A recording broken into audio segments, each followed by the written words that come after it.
अभी तो खराब बंदी हो गया खाली सब तो प्रेरणा मिलेगी। नहीं ऐसा नहीं है, प्रेरणा वाली बात तो अंदर से तो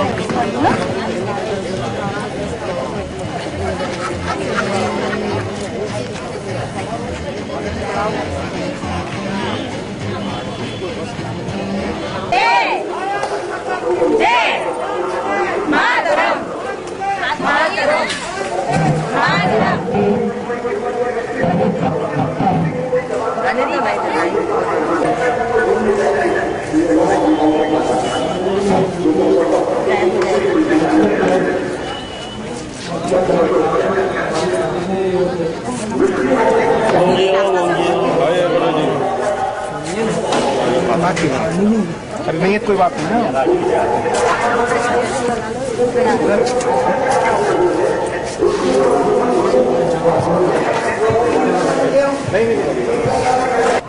मीडिया के माध्यम से योग प्रशिक्षण प्राप्त कर चुके हैं हमारे सम्मानीय संस्कारधारी के सम्मानीय नागरिकों की ओर से हम उनका हृदय से स्वागत और अभिनंदन करते हैं। श्री राजीव दीक्षित जी का ऐतिहासिक उद्बोधन कुछ ही क्षणों में दीप प्रज्वलन के लिए हमारा अनुरोध श्री बजरंग केडिया जी, श्री पवन गौतम जी, श्री राजकुमार अग्रवाल जी, श्री गिरधर शर्मा जी, श्री सुरेश सिंह जी, श्री ज्योतिष गोयल जी, श्री राम स्नेही शर्मा जी, श्री संजय अग्रवाल जी, श्री दया सागर जी, श्री जय बहन जी, श्री रवि स्वर्णकार जी से भी हमारा अनुरोध। इधर से आ जाइए।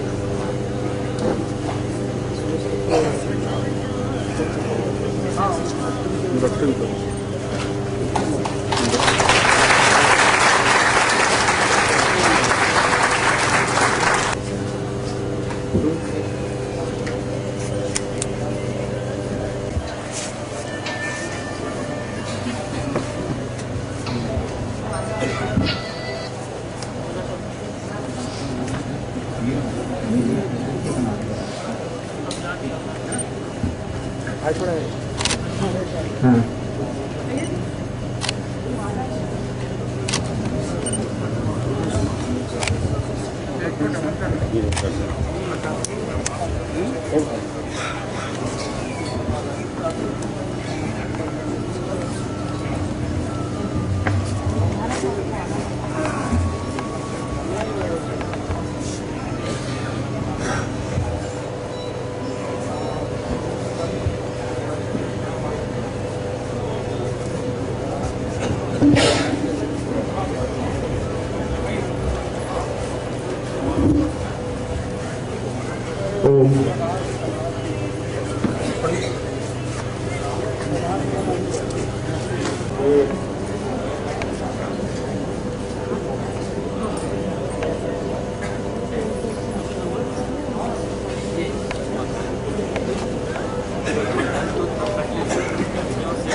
जिले की महिला प्रभारी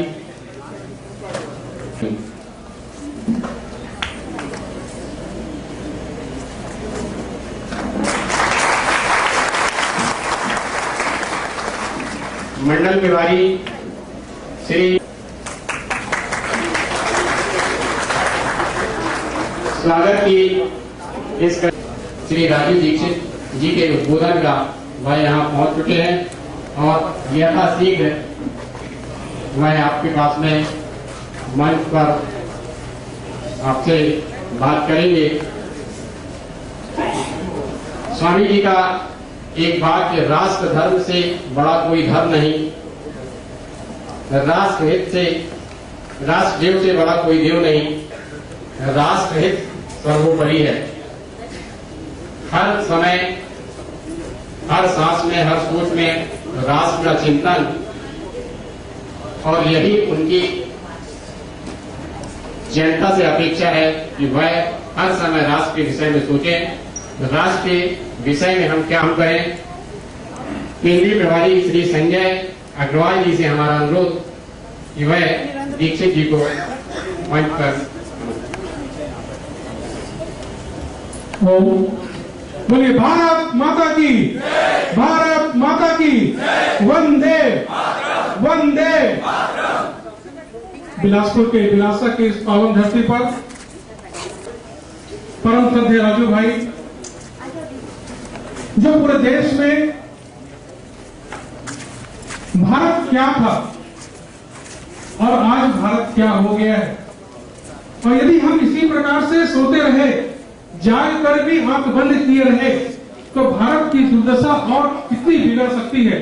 इन सबकी चेतावनी आपको देकर के आपके अंदर के स्वाभिमान को जगा करके और एक नए भारत का निर्माण आप सबके माध्यम से कैसे हो, और आपके अंदर के स्वाभिमान को जगाने के लिए न दिन का चैन न रात का चैन, सिर्फ अनवरत चलते रहना जिनकी नियति है, ऐसे हमारे परम ओजस्वी वक्ता आदरणीय राजू भाई जी यहाँ पर उपस्थित हो चुके हैं। और यही संख्या अमूमन बाहर भी बैठ करके राजू भाई को सुनना चाह रही है। तो मैं आपके बीच में और राजू भाई के बीच में कोई व्यवधान न बनता होगा, बड़े ही सादर और सम्मान के साथ में आमंत्रित करता हूँ परम श्रद्धेय राजू भाई जी को। आज की सभा में उपस्थित बिलासपुर नगर के सभी सम्माननीय नागरिक बंधुओं, मंच पर आसीन आज की सभा में सभी बहनों, मैं आप सबका बहुत आभार व्यक्त करता हूं कि आप यहाँ उपस्थित हैं और मुझे आपसे संवाद करने का समय मिल रहा है।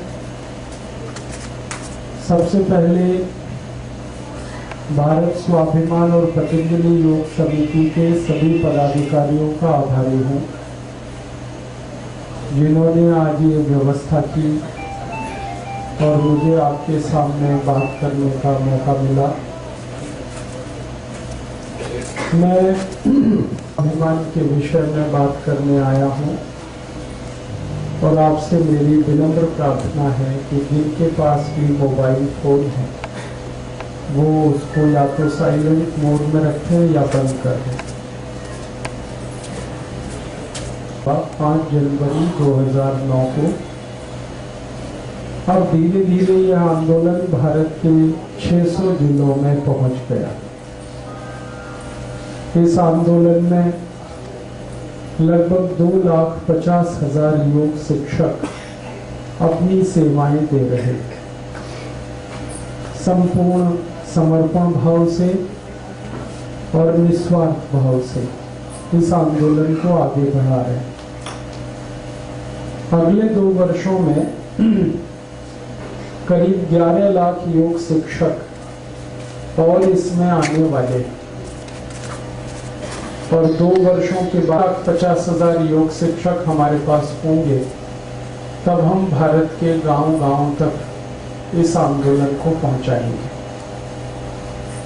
आपके मन में प्रश्न आएगा कि इस आंदोलन का उद्देश्य क्या है। इस भारत स्वाभिमान के आंदोलन के 2 प्रमुख उद्देश्य हैं। पहला उद्देश्य है हमारे भारत में हर एक नागरिक को निरोगी और स्वस्थ बनाने के लिए हमारा जो अभियान है योग, प्राणायाम और आयुर्वेद की मदद से, उस अभियान के तहत हर दिन हम 1 लाख योग कक्षाएं लगाते हैं और 1 लाख योग कक्षाओं के माध्यम से हर दिन लाखों भारतवासियों को हम प्राणायाम सिखाते हैं। परम पूजनीय स्वामी रामदेव जी आस्था चैनल के माध्यम से हर दिन सुबह 5 से 7:30 बजे तक और करोड़ों भारतवासियों को प्राणायाम सिखाते हैं। आस्था चैनल भारत में तो आता ही है, दुनिया के करीब 100 नाम सिखाते हैं, योग सिखाते हैं, आयुर्वेद के बारे में बताते हैं। और यह कार्य हमने इसलिए शुरू किया है कि इस कार्य की भारत को बहुत ज़रूरत है। हमारे देश को इस समय बहुत अधिक ज़रूरत है योग, प्राणायाम और आयुर्वेद की। बहुत अधिक लोग बीमार हैं। सारे भारत देश में बीमार लोगों की संख्या कितनी है, ये भारत सरकार के आंकड़ों से आप समझ सकेंगे। अपने भारत में करीब 120, इसका मतलब ये हुआ कि 80% भारत बीमार। इसका मतलब ये हुआ कि अगर एक परिवार में 5 व्यक्ति माने जाएं, तो हर एक परिवार में औसतन 4 लोग बीमार हैं। हमारे देश में लगभग 24 करोड़ परिवार हैं। हर परिवार में औसतन 4 लोग बीमार हैं। सबसे बड़ी जो बीमारी है हमारे देश में खून की कमी। हमारे भारत देश में सबसे बड़ी बीमारी है एनीमिया। लगभग हमारे देश की 40 करोड़ माताएं बहनें इस एनीमिया बीमारी की शिकार है और 30 करोड़ भाई हमारे देश में पुरुष इस बीमारी के शिकार है।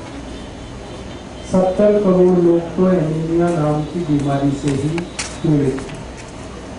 ये सबसे बड़ी बीमारी है संख्या के हिसाब से।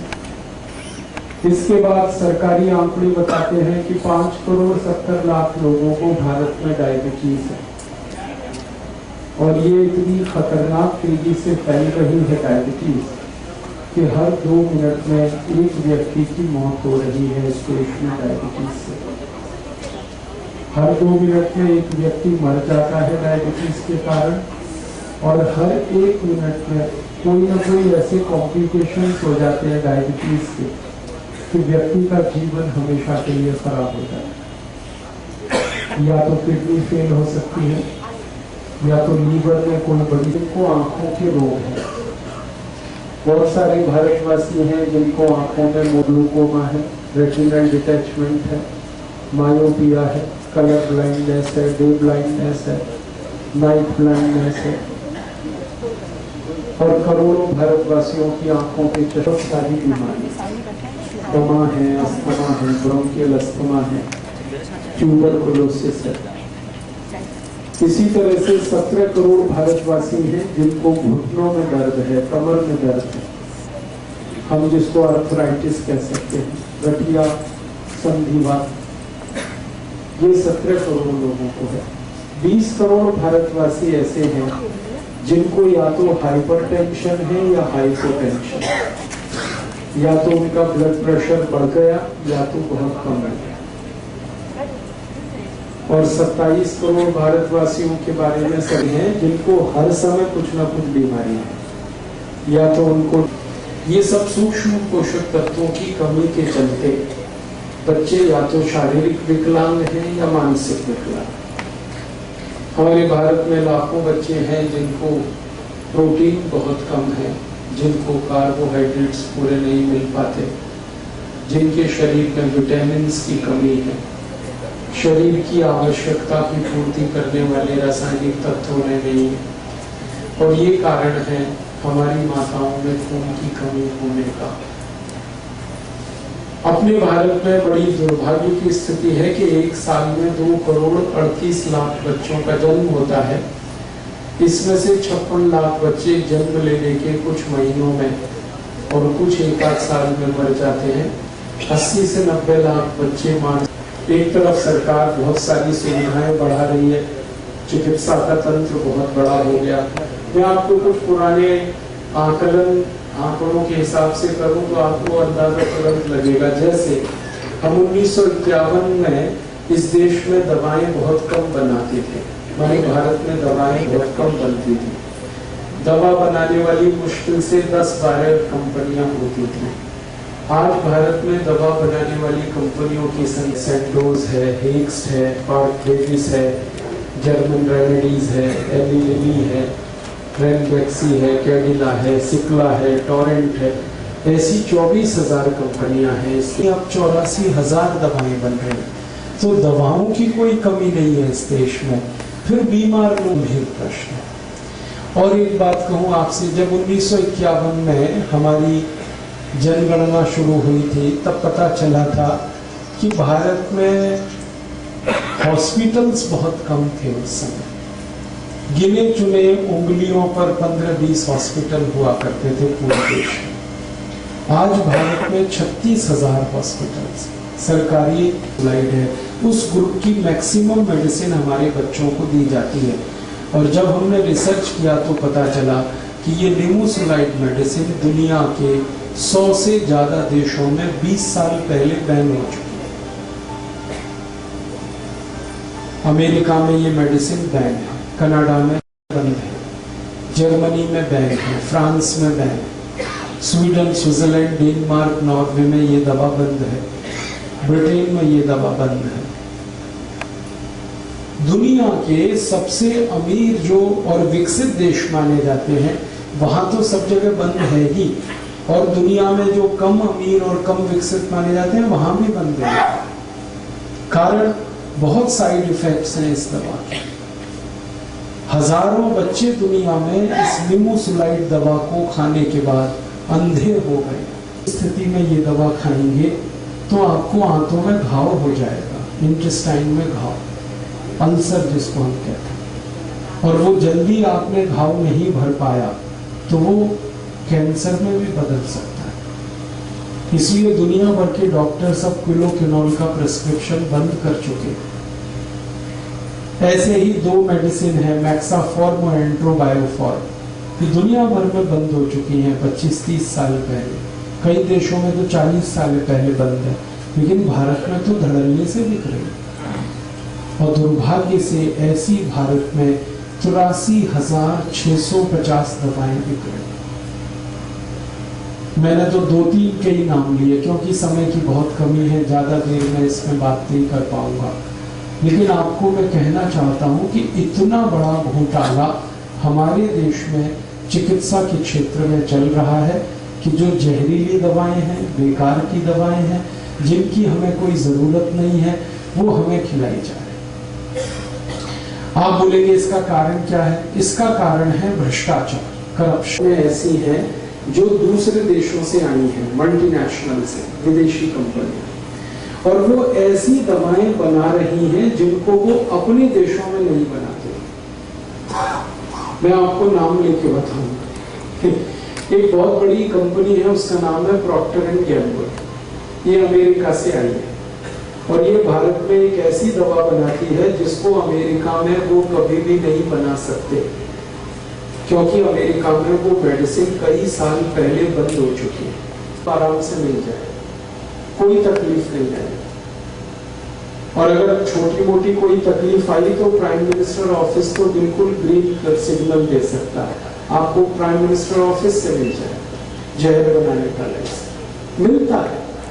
मैं ये ऐसी हवा में बात नहीं कर रहा। एक अमेरिकन कंपनी हमारे यहाँ आई थी, यूनियन कार्बाइड। इसको एक ऐसा जहर बनाना था जो दुनिया में कहीं नहीं बनता। उसको वो पेस्टिसाइड, इंसेक्टिसाइड के लिए इस्तेमाल करना। उसका नाम उनके घरों के बिजली के बिल कंपनियां पे कर। इतना बुरा हाल है इसकी सिस्टम। आते हैं डॉक्टर्स के क्लिनिक में, उनको लालच देते हैं कि देखो ये मेडिसिन का प्रिस्क्रिप्शन करो इतना पैसा, इसका करो इतना, इसका करो इतना। डॉक्टर उस चक्कर में ये सब करते हैं। अब ये जो मेडिकल प्रोफेशन है ये सेवा नहीं है, ये बिजनेस है। अच्छा, जब बड़े बड़े डॉक्टर्स को हम कहते हैं कि आप भी इतने गिर गए, तो कहते हैं हम क्या करें, 40 लाख रुपए खर्च करके हमने एमडी किया, 50 लाख खर्च करके हमने एमएस किया, किसी बैंक से हमने कर्जा ले रखा है, तो हम कहां से निकालेंगे अपना पैसा? हाँ, ये डॉक्टर बनते हैं तो ये तैयारी कर रहे हैं कैसे कैसे लूटना, कहां से लूटना, और पढ़ाई भी उनको ऐसे ही कराई जाए, सेवा के लिए कोई। जब कोई पढ़ाई करके निकलता उसको कहो भाई गांव में जाके सेवा देनी, कोई तैयार नहीं जाने। फिर हम कमाई के टैक्स के पैसे से हम उनको पढ़ाई कराते हैं, और लोगों की सेवा देने के लिए गांव जाने को कोई तैयार। छत्तीसगढ़ में ही देख लो क्या बुरा हाल है।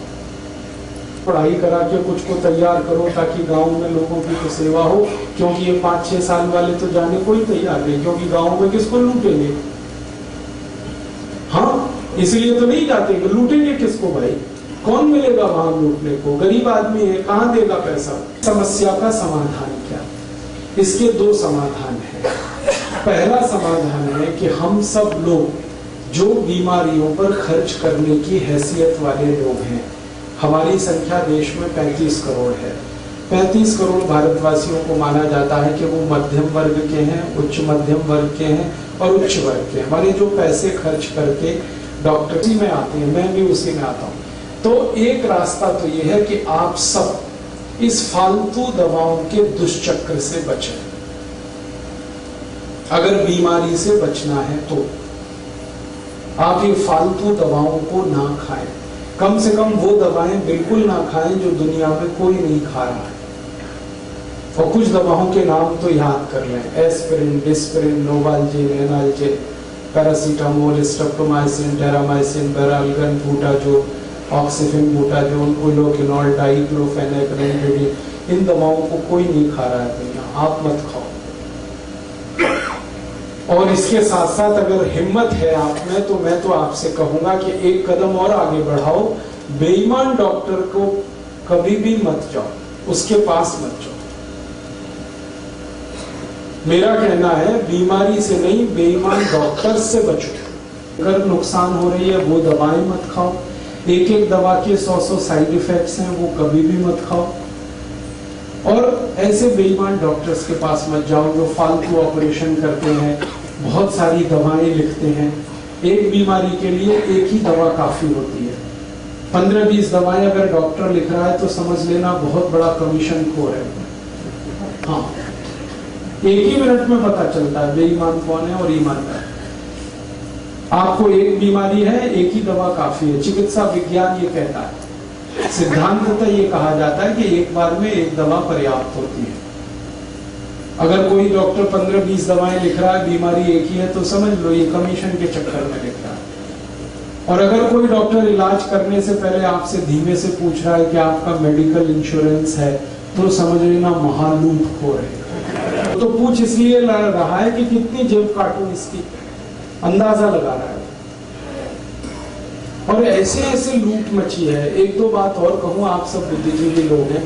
एंजियोप्लास्टी का जब आप ऑपरेशन कराते हैं, आपको मालूम है उसमें कितनी बड़ी पोल और लूट है। एंजियोप्लास्टी में क्या होता है, एक छोटा सा स्प्रिंग आपके आर्टरीज में डालते हैं। रक्त लेकर जाने वाली जो वाहिकाएं हैं हृदय तक, उनमें कहीं रुकावट है तो उसको हटाने के लिए एक स्प्रिंग डालते हैं, उसको चौड़ा करने के लिए, नली को। वो स्प्रिंग वही होती है जो बॉल पेन में आपने देखी, बस उसके ऊपर एक मेडिसिन का कोट किया जाता है। वो स्प्रिंग मात्र 10 रुपए में बनती है और आपको जब डाली जाती है तो बिल उसका 1.5 से 2 लाख रुपए होता है। लूट की खुली छूट है एंजियोप्लास्टी।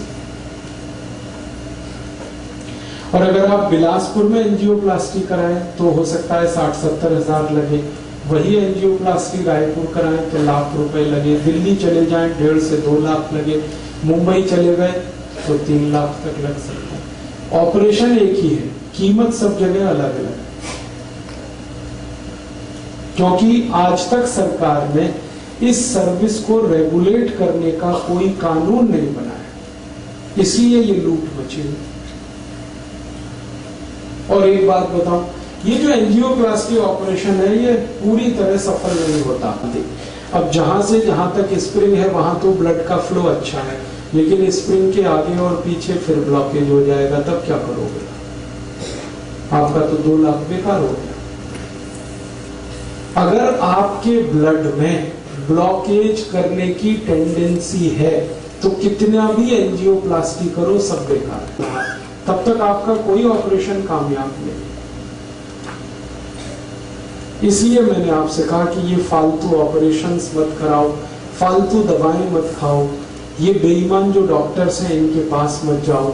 यही एक क्या, तो आप प्राणायाम करो, योग करो, आयुर्वेद की ऐसी दवाओं का उपयोग करो जो कभी भी शरीर को पर ऐसी कृपा की है कि हजारों दवाएं आयुर्वेद में हमको निशुल्क दी है, कोई पैसा नहीं लगता उन दवाओं का।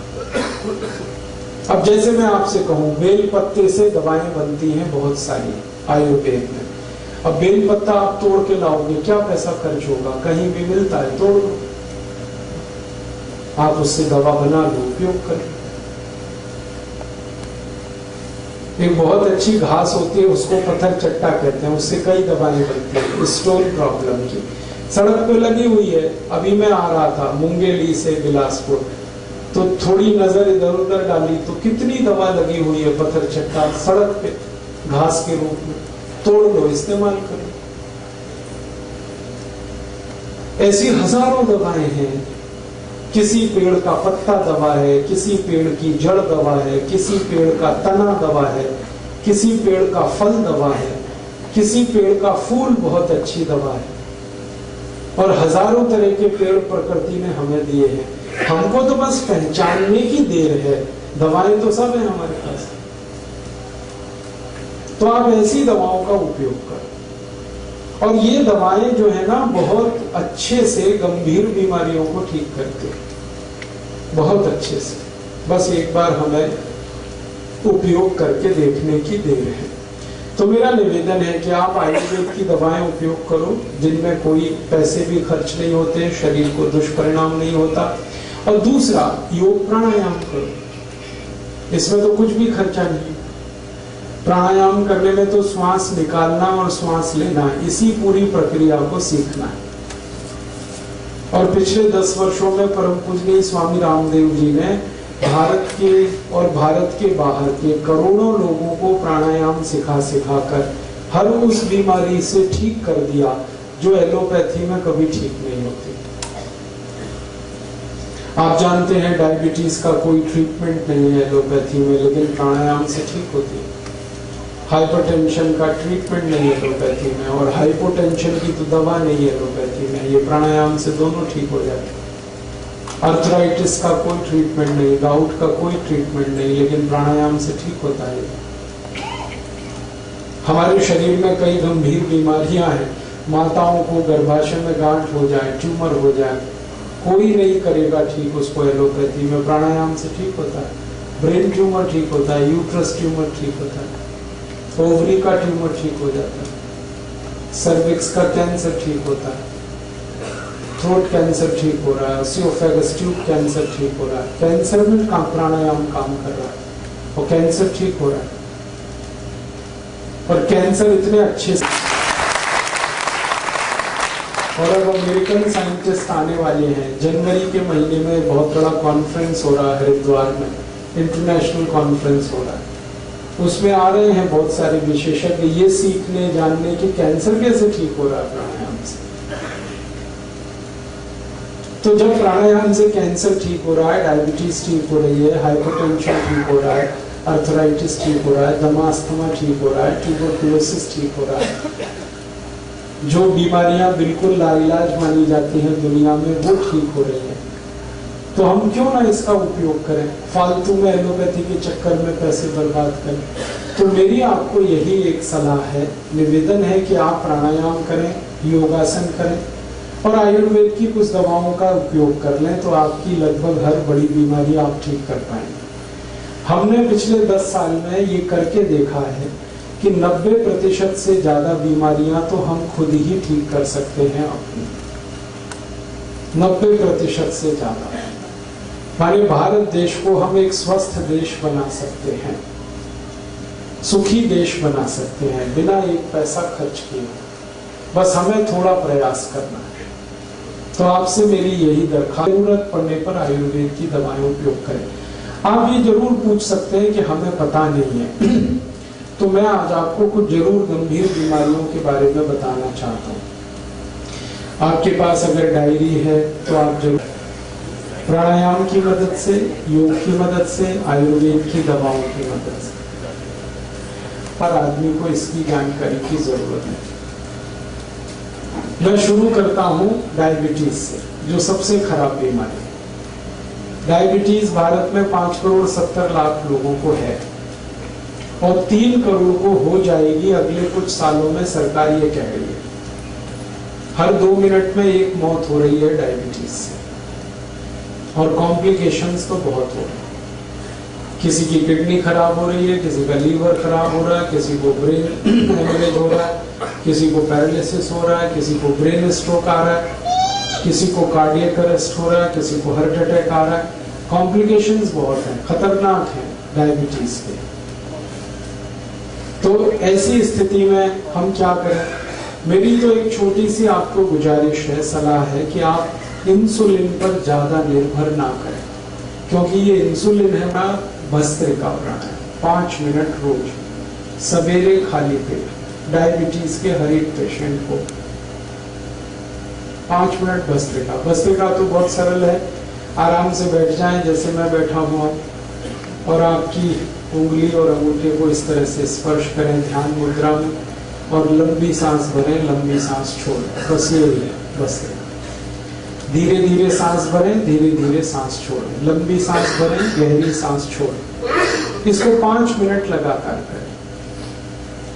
इसके बाद कपालभाति, कपालभाति आधा घंटे करें, लगातार करें। कपालभाति में क्या है?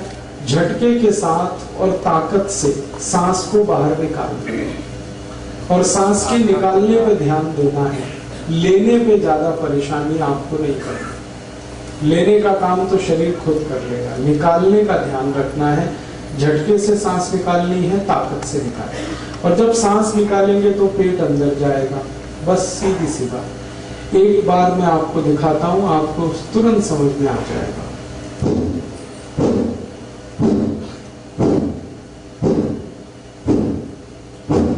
बस ये है कपालभाति प्राणायाम। आधा घंटे लगातार करें। अगर थक जाए तो बीच में थोड़ी देर रोक के फिर दोबारा शुरू कर दें। करना आधा घंटे। और तीसरा एक प्राणायाम करना है अनुलोम विलोम। अनुलोम विलोम में क्या करना है आपको? आपकी दाहिनी नाक को दाहिने अंगूठे से बंद करें और बाईं नाक से पूरी सांस को निकालना है। फिर बाईं नाक से सांस को भरें और दाहिनी नाक से निकाल दें।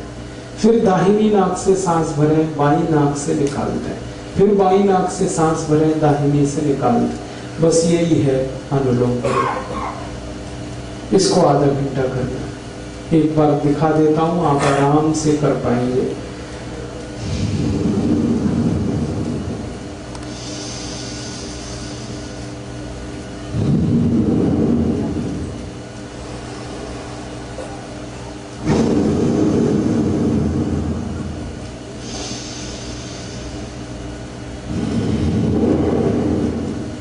बस आधा घंटे ये कर दें अनुलोम विलोम, आधा घंटे कपालभाति, 5 मिनट भस्त्रिका। ये बहुत अच्छा ट्रीटमेंट है डायबिटीज के लिए। और इसके साथ आप चाहें तो आयुर्वेद की एक दवा जरूर ले लें। हमारे पतंजलि चिकित्सा केंद्र में तो मधुनाशिनी वटी एक आयुर्वेदिक दवा है जो डायबिटीज के लिए है, वो मिलती है। लेकिन आप चाहें तो अपने घर में भी बना सकते। 100 ग्राम मेथी का दाना ले लें और इसको धूप में सुखाकर पत्थर पे पीस के इसका पाउडर बना लें। 100 ग्राम तेज पत्ता ले लें। इसको 100 ग्राम जामुन की गुठली ले लें, जामुन का बीज। इसको धूप में सुखाकर इसको पीसकर इसका पाउडर बना लें। और 250 ग्राम बेल पत्र के पत्ते ले लें। इसको धूप में सुखाकर इसको पीसकर इसका भी पाउडर बना लें। तो 250 ग्राम बेल पत्र के पत्ते, उसको सुखाकर पीस के पाउडर बनाना। 150 ग्राम जामुन का बीज या जामुन की गुठली, उसको सुखाकर पीसकर पाउडर बनाना। 100 ग्राम मेथी का दाना और 100 ग्राम तेज पत्ता। ये चारों को पीस लिया, पाउडर बन गया।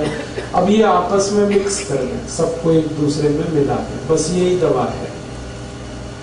इसको कैसे खाएंगे? 1 चम्मच सुबह ले लें गर्म पानी के साथ, खाना खाने से घंटे भर पहले खाएं। और 1 चम्मच शाम को ले लें, जब रात का खाना खाते हैं ना, उससे 1 घंटे पहले। तो सुबह शाम 1-1 चम्मच पाउडर गर्म पानी के साथ खाना खाने से घंटे भर पहले। 1.5-2 महीने अगर आपने ये दवा ले ली लगातार और ये प्राणायाम कर लिया, तो ये पक्का मान लीजिए कि आपकी डायबिटीज बिल्कुल ठीक हो जाएगी। कोई कारण नहीं है। बहुत साल के लिए, हजारों साल से। और ये टाइम टेस्टेड मेडिसिन है। टाइम टेस्टेड माने समय पर जिन दवाओं की परीक्षा हो चुकी है और खरी उतरी है। हमारे जो पुराने वैद्य हैं ना, वो सब इस्तेमाल करते रहे इन दवाओं। आयुर्वेद में इनका बहुत अच्छे से वर्णन है, शुगर को कंट्रोल करने और ठीक करने। तो आप ये दवा खाएंगे और प्राणायाम करेंगे। बस एक ही बात है जो सावधानी आपको रखनी है, परहेज। डायबिटीज के सभी मरीजों को थोड़ा परहेज करना है, और परहेज ऐसा करना है कि ज्यादा चीजें ऐसी खाएं जिनमें फाइबर हो, रेशा ज्यादा हो, high fibre low fat diet, घी तेल वाली डाइट कम हो और फाइबर वाली ज्यादा हो, रेशेदार चीजें ज्यादा खाएं। सब्जियां सब में रेशे हैं वो खाएं। दाल जो खाएं वो छिलके वाली खाएं, क्योंकि उनमें रेशा बहुत होता है। छिलके वाली सब दाल खाएं। मोटा अनाज ज्यादा खाएं, मोटे अनाज में फाइबर बहुत होता है, तो मोटा अनाज खाएं। दाल सभी छिलके वाली, सब्जियां भरपूर खाएं। फल आदि ज्यादा ऐसे खाएं जिनमें रेशा बहुत है। तो आपको ऐसी डाइट लेनी है जो हाई फाइबर है और फैट में कम है। और दूसरा एक परहेज है, चीनी ना खाएं, चीनी छोड़, क्योंकि डायबिटीज की इस पूरी बीमारी को ठीक होने में चीनी सबसे बड़ी रुकावट है। आप जो चीनी खाते हैं ना, इसमें तकलीफ ही तकलीफ है। आपको एक दो बात मालूम है चीनी के बारे में कि इसमें कोई ऐसा, ये तो एक बात है, और जिसके साथ आप इसे खाओगे उसे भी हजम नहीं होने देगा। जैसे खाने के साथ आपने चीनी खाई तो चीनी तो हजम होगी नहीं, खाने को भी नहीं हजम होने देगी।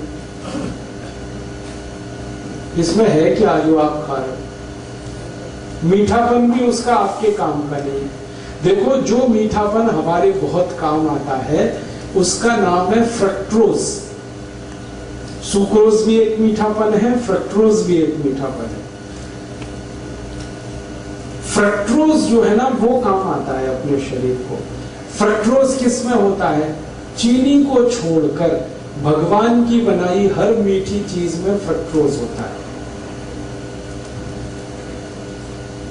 जैसे आम है पका हुआ, उसमें फ्रक्टोज है। केला है, उसमें फ्रक्टोज है। अंगूर है, नाशपाती है, अमरूद है, संतरा है, मौसम्बी है। सीधे शब्दों में कहूं, उसे खाओ। और ये इंसान की बनाई हुई चीनी है, इसे मत खाओ, क्योंकि इंसान जो है ना वो शैतान हो सकता है, भगवान कभी शैतान नहीं होता। चीनी बनाता है आदमी और फल बनाए हैं सब भगवान ने। तो भगवान की बनाई गई मीठी चीजें भरपूर खाओ, उसमें कोई तकलीफ ज्यादा नहीं आएगी आपको। चीनी हटा दो अपने घर से। जो डायबिटिक पेशेंट है वो तो हटा ही दे। जो नॉन डायबिटिक है उनसे भी मेरी अपील है कि आप भी हटा दें। तो आप बोलोगे फिर हम क्या खाएंगे मीठा? गुड़ खाओ ना, गुड़ बहुत अच्छा है आपके। चीनी से 1000 गुना अच्छा है गुड़। मैं गुड़ और चीनी की जरा तुलना समझा दूं आपको। गुड़ में कैल्शियम भरपूर है, गुड़ में फास्फोरस भरपूर है, गुड़ में पोटेशियम भरपूर है, फ्री में। और भारतवासी तो ऐसे हैं कि फ्री में जहर भी मिले तो लेने को तैयार है। आप जानते हैं कोई भी आदमी जब पहली बार गुटखा खाता है तो फ्री में ही खाता है। हाँ, पहली बार तंबाकू खाएगा फ्री में खाएगा, पहली बार सिगरेट पिएगा फ्री में पिएगा, पहली बार दारू पिएगा फ्री में पिएगा, फिर बाद में पैसे लगाएगा उसमें। अंग्रेजों को हमारी ये कमजोरी का पता चल गया कि भारत में अगर कोई चीज फैलानी है तो फ्री में बांटो पहले, फिर यही भारतवासी खरीदेंगे उसे। चाय बेची उन्होंने तो ऐसे ही फ्री में पिलाई पहले, चीनी भी ऐसे ही लाए। तो हम चक्कर में फंस गए, पहले फ्री में लेते रहे, फिर आदत पड़ गई, फिर खरीद के। और आज ऐसा बुरा हाल है पूरे देश का कि सारा देश डूब गया इस चीनी। चाय में चीनी, दूध में चीनी, दही में चीनी, लस्सी में चीनी, मिठाइयों में चीनी। कई अद्भुत लोग तो ऐसे हैं जो दाल में भी चीनी डाल के खाते हैं। हाँ, बिना चीनी की दाल भी नहीं खाते, सब्जियों में चीनी डाल लेते। भला करे भगवान इन सबका जल्दी इनको बुद्धि आए, ये चीनी से मुक्त हो जाए। और मैं आपको एक गहरी बात कह रहा हूं कि अंग्रेजों ने यहाँ तो चीनी में डबो दिया, फंसा दिया हमको, और उनके अपने देश में वो सब चीजें शुगर फ्री बना रहे हैं आज तक। आप इंग्लैंड में जाओ, लंदन में बड़े डिपार्टमेंटल स्टोर्स में हर मिठाई शुगर फ्री मिल जाएगी। आप शुगर फ्री केक बन रहे हैं, शुगर फ्री चॉकलेट्स बन रही हैं, शुगर फ्री पेस्ट्रीज बन रही हैं।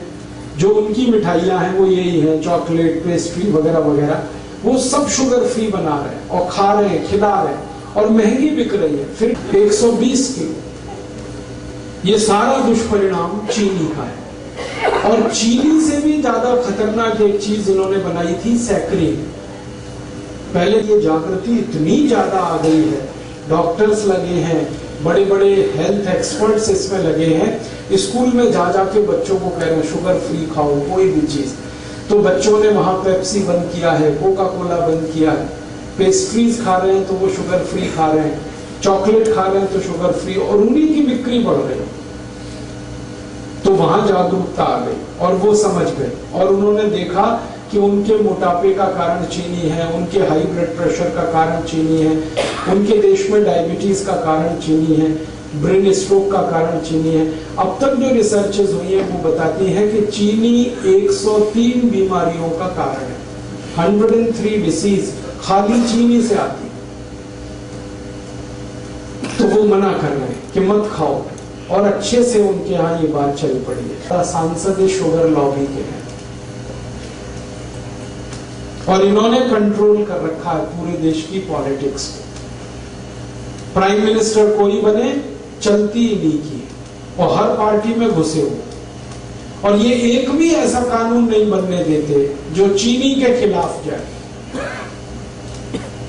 आपको मालूम है गन्ना सबसे सस्ता खरीदा जाता है इस देश में, और चीनी सबसे महंगी बिकती है इस देश में। ये क्या चक्कर है? लूट रहे हैं ये सारे देश। गन्ना किसानों को 3-3 साल पेमेंट नहीं करते ये चीनी मिल वाले। किसान बेचारे तड़पते, परेशान होते, चक्कर काटते रहते, और पेमेंट होता है तो भी सबसे कम कीमत पर, और चीनी सबसे महंगी कीमत पर बेचते। बीच का सारा पैसा लूट के ये अपनी खराब राजनीति को और देश के ऊपर गलत कानूनों को थोपते रहते हैं। तो अगर आप चाहते हैं कि ये देश करप्शन फ्री हो और इस देश के भ्रष्ट नेताओं को हम किनारे करने में, खाना खाएंगे उसको हजम होने में, डाइजेस्ट होने में सामान्य रूप से 6 घंटे लगते हैं, लेकिन अगर आपने गुड़ खा लिया तो 4 घंटे में ही वो खाना आपका पचेगा। ये गुड़ पर हमारे आयुर्वेद की सबसे बड़ी रिसर्च है। तो आप खाने के बाद गुड़ जरूर खाएं, खाना जल्दी पचेगा। और इसका उल्टा है, अगर आपने खाने के बाद थोड़ी चीनी खाई तो ये खाना तो पचेगा नहीं कम से कम 8 घंटे तक, और वो चीनी को पचाने में पूरा खाना बर्बाद हो जाएगा, लेकिन चीनी पचेगी नहीं। चीनी में एक केमिकल जो हमेशा याद रखे खा रहे हैं तो वो आपके शरीर में जा रहे हैं, और ये जो गंधक है सल्फर, ये चली तो जाती है शरीर में चीनी के साथ, लेकिन निकलती नहीं बाहर। हमारे शरीर की ऐसी व्यवस्था है जिसमें कोई गंदगी, कोई कचरा गया तो या तो यूरिन के साथ निकल जाएगा, पेशाब के साथ, नहीं तो स्टूल के साथ, मल के साथ, नहीं तो पसीने के साथ निकल जाएगा, कभी जरूरत हुई तो बलगम के साथ निकल जाएगा। भगवान ने व्यवस्था बना रही। लेकिन चीनी का जो सल्फर है ये नहीं निकलता, ये जमा होता रहता है, रक्त में जमा होता है, खून में जमा होता है, और एक लिमिट जब ये क्रॉस कर जाती, भारत से गए तो चीनी भी उनके साथ हम भेज देते, सारी चीनी मिलें उठा के वो ले जाते यहाँ से, क्योंकि इसमें कबाड़ और कचरा है और कुछ है नहीं, तो देश का भला हो जाता। वापस हम फिर गुड़ खाने लगते, गुड़ बनाने लगते, लेकिन वो नहीं हुआ। अंग्रेजों को भगा दिया, चीनी को रख लिया, और आप स्वस्थ बनेंगे, निरोग बनेंगे, ये मैं आपको गारंटी दे रहा हूँ। आप चीनी छोड़ के आज से शुरू करके देखिए, 15 दिन में वेट कर लीजिए, आपको आश्चर्य लगेगा कि आपका वजन कम हो रहा है। 15 दिन में कितना भी वेट आपका बढ़ा है, चीनी छोड़ के देखिए, सब वजन कम हो जाए। तोन बाहर निकली है, पेट बाहर निकला है, चीनी छोड़ के देखिए, पेट अंदर चला जाए। घुटने का दर्द है, कमर का दर्द है, कंधे का दर्द है, सब में आराम हो जाए। नींद अच्छी नहीं, छोड़ के देखिए, कम हो जाए। माइग्रेन आपका जो है ना बहुत तकलीफ दे रहा है, चीनी छोड़ के देखिए, खत्म हो। एक चीनी छोड़ते ही बहुत तरह के रिलीफ होना शुरू होते हैं। और आप सबसे बड़ा रिलीफ ये पाएंगे कि आपको शरीर हल्का लगेगा हर तरह से। छोड़ के देखिए, हमने हजारों की छुड़वाई और सब एक ही बात कहते हैं, वजन कम हो गया, पहले से अच्छी नींद आ रही है, घुटने का दर्द कम हो गया, कमर का दर्द कम हो गया, कई तरह की सर्दी, जुकाम, तरह तरह की स्नोफीलिया, साइनस जैसी बीमारियों में रिलीफ आया। क्योंकि खून शुद्ध होने लगा ना, तो सब ठीक ही होने वाला है। तो आप इसको करिए और दूसरों को भी बताइए, और आप इस काम को थोड़ा गंभीरता से कर पाए तो आप स्वस्थ होने के रास्ते पर आगे बढ़ जाएंगे, बीमारियां बहुत कम हो जाएंगी। तो डायबिटीज के बहाने मैंने आपसे ये बात कही, थोड़ा जल्दी जल्दी 2-3 बातें और कह दूं। सबकी बात हुई, हाई ब्लड प्रेशर आपको है तो आप तीनों प्राणायाम करिए, भस्त्रिका 5 मिनट, कपालभाति आधा घंटा, अनुलोम विलोम आधा घंटा, और हर दिन थोड़ी कुछ आयुर्वेदिक दवाएं ले लीजिए जो घर में ही है। जैसे बहुत अच्छी दवा आपके घर में है दालचीनी, दालचीनी मसाले के रूप में आप यूज करते हैं, वो आप खाइए। आधा चम्मच शहद, आधा चम्मच दालचीनी गर्म पानी के साथ,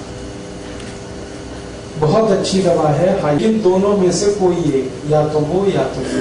दूसरी, आधा चम्मच लीजिए, 1 गिलास गर्म पानी में रात को भिगा दीजिए, रात भर पड़ा रहने दीजिए उसको पानी में, सवेरे उठकर पानी को पी लीजिए और मेथी दाने को चबा के खा लीजिए। ये बहुत जल्दी आपका हाई बीपी ठीक करेगा, 1.5 से 2 महीने में बिल्कुल नॉर्मल कर देगा। और एक तीसरी दवा है हाई बीपी के लिए, अर्जुन की छाल। अर्जुन एक वृक्ष होता है, कहीं भी मिलता है, छत्तीसगढ़ में तो शायद हर जिले हर गांव में मिल जाता है। ये वृक्ष का 25-30 रुपए किलो में मिलेगी, बहुत सस्ती। इस अर्जुन की छाल को धूप में सुखा के पत्थर में पीस के बना लीजिए इसका पाउडर। आधा चम्मच पाउडर आधा गिलास गर्म पानी मिला के ले लीजिए। बहुत अच्छा होगा कि आधा चम्मच अर्जुन छाल पाउडर को आधा गिलास गर्म पानी में अर्जुन की छाल। और एक अच्छी दवा है अपने घर में, उसका नाम है लौकी का रस। 1 कप 5 पुदीना पत्ता, 5 तुलसी पत्ता मिला के 3-4 काली मिर्च पीस के ये सब डाल के पीना, बहुत अच्छे से आपका बीपी ठीक करेगा। और ये हृदय को भी बहुत व्यवस्थित कर देता है। परम पूजनीय स्वामी रामदेव जी ने पिछले 10 वर्षों में करोड़ों भारतवासियों को लौकी का रस पिलाया और गंभीर रोग ठीक हुए, उनके डायबिटीज ठीक हुई, हाई बीपी ठीक हुआ। आज स्थिति ये है कि जो लौकी कभी 2 रुपए किलो बिका करती थी, अब वो 20 रुपए किलो हो गई, क्योंकि डिमांड बढ़ी ना तो कीमत बढ़ गई। हमें इसका कोई अफसोस नहीं, अगर थोड़ी कीमत भी बढ़ी तो फायदा किसी किसान को ही मिल रहा। आप चाहें तो लौकी को अपने घर में भी लगा सकते हैं, थोड़ी भी कच्ची जमीन है लौकी आराम से होती है। और लौकी के बारे में कहा जाता है कि खराब से खराब जमीन पे लौकी की बेल फैला दीजिए तो नीचे का तापमान कम हो जाएगा, अंदर का। लौकी तो मिलेगी फ्रेश, घर के अंदर का तापमान कम हो जाएगा, करके देखा मैंने। और इसमें कम से कम 3 से के भी पास है, 10 फीट लंबी 10 फीट चौड़ी। तो इसमें कम से कम 100 वर्ग फीट की छत में 5,000 रुपए की लौकी पैदा कर सकते हैं, कम से कम। खुद खा सकते हैं, पड़ोसियों को खिला सकते हैं, क्योंकि ये बहुत भरपूर फल देने वाली है। बेल क्रीपर है, सूर्य के प्रकाश को ज्यादा अवशोषित करके काम करने वाला ये पौधा है। तो आप लौकी का रस पिए, बहुत अच्छा है। हाई बेल पत्र के पत्ते ये हाई ब्लड प्रेशर में बहुत काम आते हैं, आप इसको उपयोग करिए। 5 पत्ते ले लीजिए बेल पत्र के, पत्थर में पीस के बनाइए उसकी चटनी, और जो चटनी बन गई बेल पत्र के पत्ते की, उसको 1 गिलास पानी में डाल के खूब गर्म कर दीजिए। इतना ये सबसे जल्दी हाई ब्लड प्रेशर को ठीक करता है, और ये बेलपत्र आपके शुगर को भी नॉर्मल कर देगा। जिनको हाई ब्लड प्रेशर और डायबिटीज दोनों हैं, उनके लिए ये सबसे अच्छी दवा है बेलपत्र। शुगर भी ठीक होगी, ब्लड प्रेशर भी ठीक। और ये बेलपत्र वही है जो हम शंकर भगवान को अर्पित करते हैं। मेरा एक निवेदन है कि आप जब शंकर भगवान को बेलपत्र अर्पित करते हैं तो शंकर जी का स्पर्श करा के ये वापस ले आइए, क्योंकि ये प्रसाद है। आप वहां मंदिर में छोड़ देते हैं बेलपत्र को, पुजारी क्या करता है, वो इकट्ठा करके कचरे के डिब्बे में फेंक देता है। मैंने इसका हिसाब निकाला था कि जितने शंकर जी के मंदिर भारत में हैं, सावन के महीने में, सावन का महीना सबसे ज्यादा, हमारे आधा कप रोज सुबह खाली पेट, हमारी भारत की जो गाय है, जिसको हम देशी गाय कहते हैं, स्वदेशी गाय कहते हैं, इसका आधा कप मूत्र रोज सुबह खाली पेट कोई भी पिए, हाई ब्लड प्रेशर बहुत जल्दी ठीक होता है। और ये गोमूत्र बहुत अद्भुत है, ये हाई ब्लड प्रेशर को ठीक करता है, ये लो बीपी को भी ठीक कर देता है, दोनों में काम आता है। और यही गोमूत्र डायबिटीज को भी ठीक कर लेता है। अगर आप खाली गोमूत्र पी रहे हैं तो आपकी शुगर भी ठीक होगी, बीपी भी ठीक होगा। और ये गोमूत्र पिए ना तो घुटने का दर्द भी ठीक होता है, अर्थराइटिस, गाउट दोनों ठीक होता है। ये अगर गोमूत्र आप पी रहे हैं तो दमा भी ठीक होता है, अस्थमा ठीक होता है, ट्यूबरकुलोसिस ठीक हो जाता है गोमूत्र से।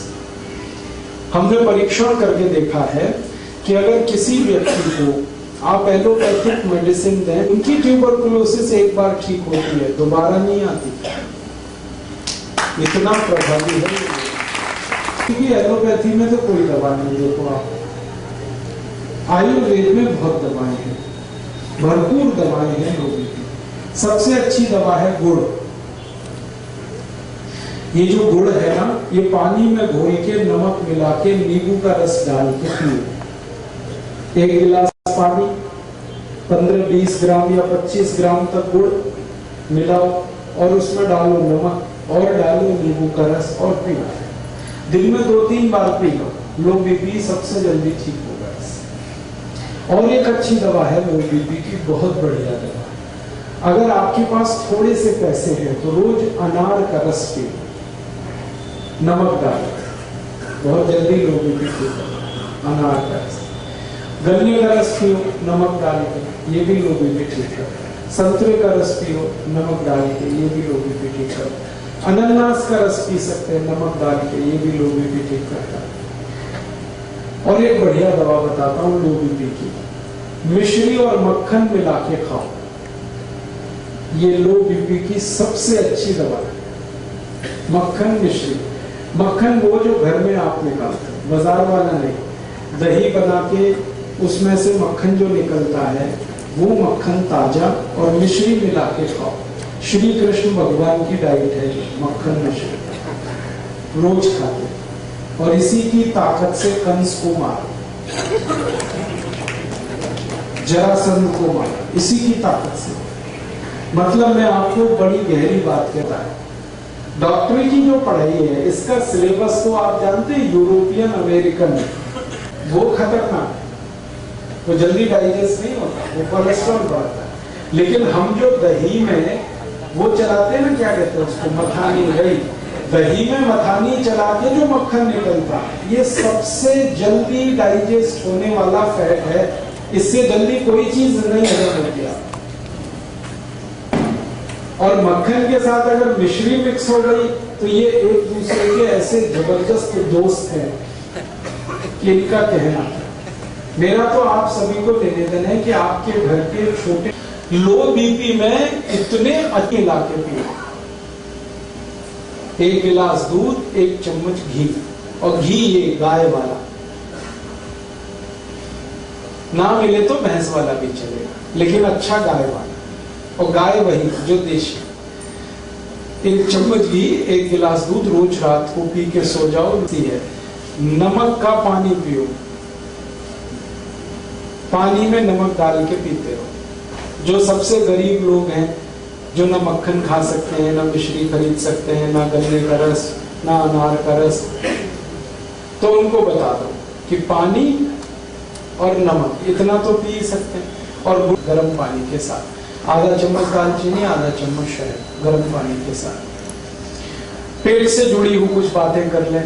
हमारे पेट, अजवाइन ले लें, कच्ची अजवाइन सबके घर में है, आधा चम्मच अजवाइन, 1 चम्मच गुड़, दोनों मिलाएं और चबा के खाएं। पीछे से गर्म पानी पी लें, और ये रात में ही खाएं सोते समय। जिनको कॉन्स्टिपेशन बहुत रहता है, पेट साफ नहीं होता, वो रात को सोते समय 1 चम्मच गुड़, आधा चम्मच अजवाइन मिला के चबा के खाएं। मोतियाबिंद हो सकता है, काला मोतिया हो सकता है, रेटिनल डिटैचमेंट बीमारी आई, या मायोपिया हुआ, या colour blindness, day blindness, night blindness, कई बीमारियां हैं जो गोमूत्र ठीक कर देता है। और गोमूत्र के साथ एक अच्छी और दवा है हल्दी।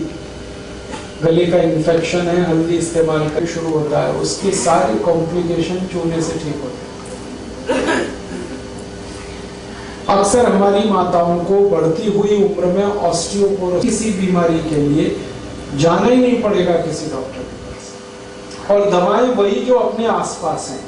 रसोई में जो दवाएं हैं, रसोई के नजदीक में जो हमारा किचन गार्डन नहीं कर, बल्कि गरीबी और बढ़े। और हैरान करने वाली बात यह है कि भारत की सरकारों ने 12 पंचवार्षिक योजनाएं इस देश में लगाई गरीबी हटाने के लिए। वासियों को जोड़ लेना है और तब इन बेईमानों से लड़ाई शुरू करें। भारत माता की जय, भारत माता की जय, वंदे मातरम, वंदे मातरम, वंदे मातरम।